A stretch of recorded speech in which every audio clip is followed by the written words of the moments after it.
Hello listeners, this is Daily Arsehole, and today I'm going to be reading some of the most haunting confessions people made on their deathbeds. I hope you enjoy the video, and make sure to leave a comment if there's any final confession you've heard which you'd like to share. A family friend that I knew when I was a child confessed as he was dying that he had used an assumed identity of a dead friend for his entire adult life. He was a Jewish child in Germany, and there was a programme in the UK to accept 10,000 Jewish refugee children from Europe. He was slightly over the age to qualify, but a younger friend of his was murdered by the Nazis, and he took the opportunity to steal the identity of this other boy. He escaped to the UK and eventually moved to North America, started a family and lived out his life. He never told anyone, including his wife, who passed away long before he did, because he was afraid he would be deported back to Germany even many decades later. As he was dying, he finally told his children. Well, he sounds like a brilliant opportunist. That was a really great idea, and maybe it's a redundant point, but it just shows how fundamentally frightening the Nazis are to a Jewish child if, after so long, he was still so scared that he felt like he couldn't even speak to his wife about it. My grandfather was a sweet old guy, but he was born in 1919 and had a hell of a life. I didn't learn until after he was gone that he was a Zoot suit wearing Pachuco gangster in his youth, and he was known for keeping his neighbourhood safe. When he was dying, he told me there was a gun hidden in the house and he wanted me to take it. In his youth, there had been a guy in the neighbourhood who was beating his wife, and everybody knew about it. The woman finally came to my grandfather and asked for help. He and his buddies went to the guy's house in the middle of the night, the wife let them in, and they beat the shit out of him in his own bed. Then my grandfather stuck the gun in the guy's mouth and told him to forget about his wife and leave town that day, and if they ever saw him again, it would be the last time. After that, he hid the gun in the basement and forgot about it for 50 years. Sure enough, after he was gone, we found an ancient revolver down there. It was really a shock to me because he was a sweet old guy who told dumb jokes. If anyone doesn't know, a Zoot suit is basically a really baggy suit. Doesn't really seem practical for crime fighting, to be honest. I was an EMT on the 911 unit and got a call about a hit and run. The cops were on the scene first. The area of the city I worked in was rough. Some guy and his girlfriend had got into a fight in the parking lot, and it ended with the guy running over his girlfriend, then backing up over her. Needless to say, she wasn't doing well, and her vitals were tanking. We loaded her up with a fireman, and a police officer joined us in the back of the rig. She kept mumbling, "Tell my mum, please tell my mum." And naturally I figured it was her asking us to let her mum know that she was hurt. The hospital takes care of that, and I put it out of my mind rather quick as we were working over her. She flatlined before we arrived. They didn't get her back.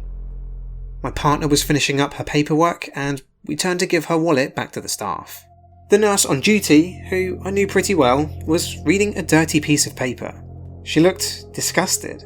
When I asked what was up, she simply put the paperwork down.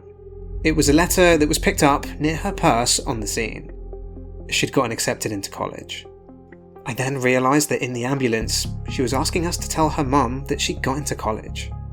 That is a deep sadness I've never forgotten. Well, that's incredibly sad. I'm just happy that her mum could be proud of her one last time. My grandma suffered from dementia for many years before she passed. It got so bad she didn't remember who her family were and would barricade herself in her home because she was scared of everyone.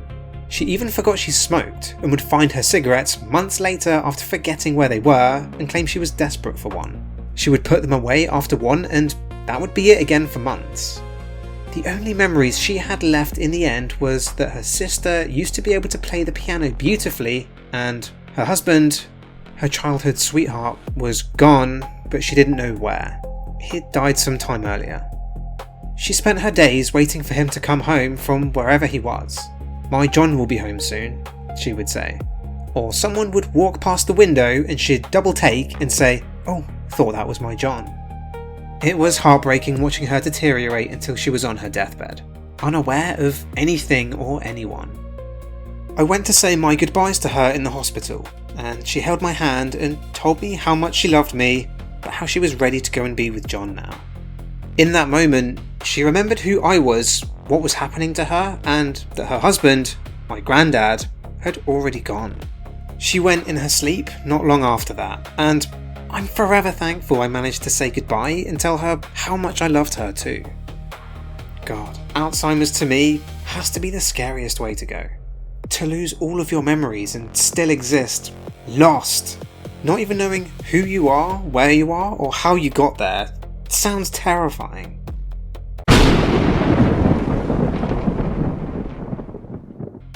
My grandpa, a Sicilian man with blessed cooking skills, told us on his deathbed that his meatballs were actually frozen meatballs from the grocery store. The last words my grandmother said to my mum were, "You always took such good care of me. It's a shame I always hated you." My friend is an only child. When her uncle, her dad's older brother, passed, he confessed to the whole family that she was in fact his own daughter. Wrecked her and the dad up pretty bad, and he was going through chemo too. I had a client, 90-year-old male, confess to his wife and children that while he was away on business, he obtained another family. He lived another 2 years. I bet those 2 years were pretty lonely.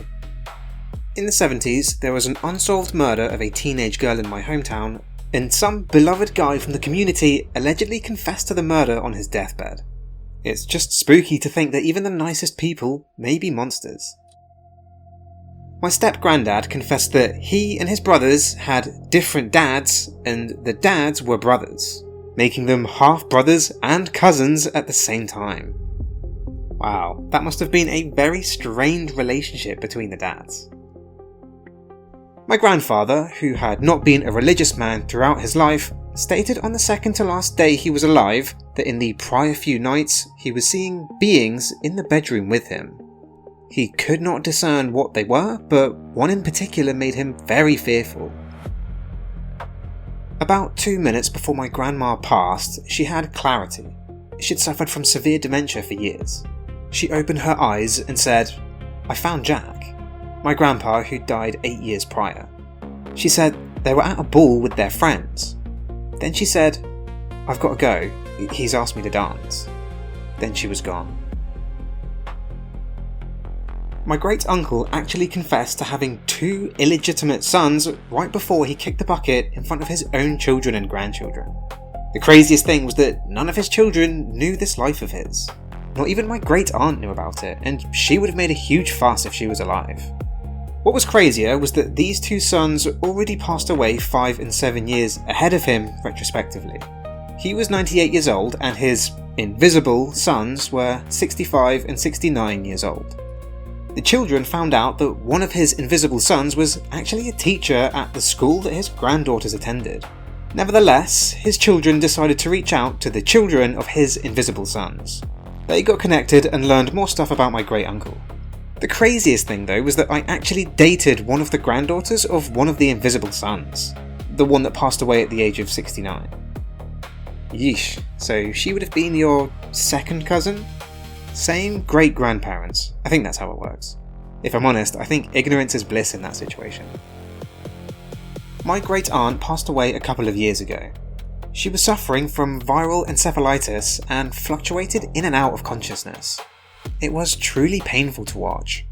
Although a lot of family tended to be around her in those last days, I once happened to be alone with her when she made some fairly odd remarks, which I kept to myself since. On the day in question, I was playing games on my phone in her hospital room when she started to audibly mutter to herself. It became more urgent and intense. Eventually, she explicitly called me to her side. Her eyes looked huge and confused. I doubt she knew who I was. She spat out her words, most of which were barely comprehensible, but putting particular emphasis on boy and ingredient. So I sat there for 15 minutes listening to her erratic account of, as I finally gathered, how she sometimes used to cook eggs in the urine of a stable boy instead of water. She insisted that he was handsomely compensated for his services, but now and then she started to cry and couldn't stop. I googled this weeks later, and there indeed exists a traditional dish in China described in the West as virgin boy egg. Apparently this concept had fascinated her and she frequently recreated this herself and served it to her family, which sometimes included my younger self, without explaining what it was.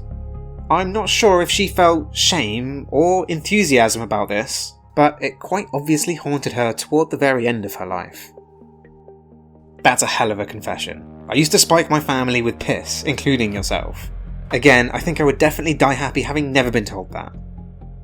Okay, final story for today, and it looks like we're ending on a disastrously sad one. I worked as a night janitor in the children's ward at my local hospital. Yeah, I wasn't kidding. There was a young boy, about 6 years old, laying in bed, and he called me into his room because he wanted help adjusting his pillow.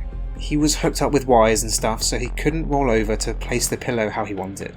Figuring I'd be allowed to do it since a nurse wasn't really needed for it, I parked my car outside the room and went in. In the room, he started asking me different questions about my job. The first being, was I a nurse? I said no. He asked me if I saw his mum in the hallway and told me that she'd gone down to the cafeteria to get him strawberry milk and a donut. I said no to that too. He was quiet for a second. Then he looked me right in the face and said, "If I pass away soon, I hope my mum isn't sad." That hit me, like really hard. This kid was 100% aware that he could die and his mother would be affected by it.